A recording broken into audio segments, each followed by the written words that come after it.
Hello guys, ngayon i-share ko lang sa inyo yung multiple EP natin gamit ang Mercusis 5 ports.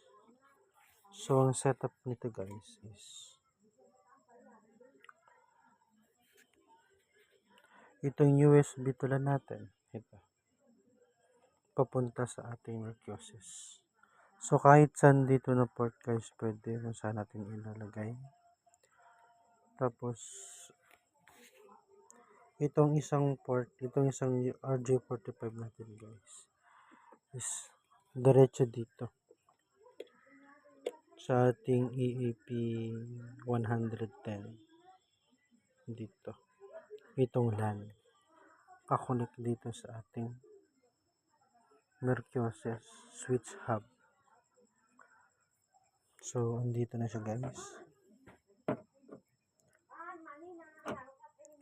So itong isa naman natin na port, ito, nakakonect naman dito sa ating tenda, sa ating Comfast. Ito. So tignan natin ngayon, itatry natin kung gagana talaga siya. Tsaka basic wire lang pala yung ginamit ko guys, kasi hindi ako gumagamit ng custom board, sakit lang sa ulo, mahal pa. Ito guys, less maintenance. So ito try natin ngayon.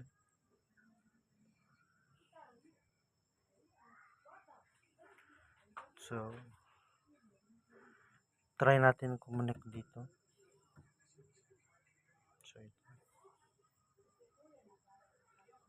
So ayan, kung hindi siya, yun, lumabas na yung portan.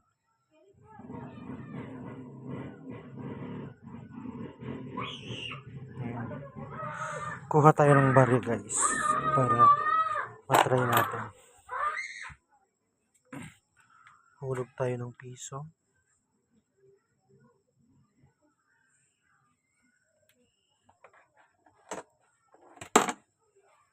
So ayan, connect.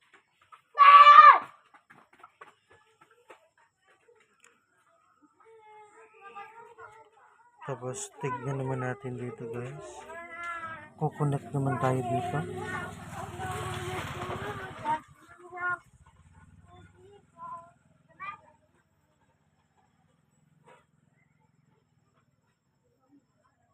So ayan, connected na agad, ang bilis. Tignan natin kung tama pa rin. So ayan, actually, baka magtaka kayo guys, bakit 11 minutes? Kasi bagong setup pa lang to, so hindi ko pa na-change yung time rates. So ayan,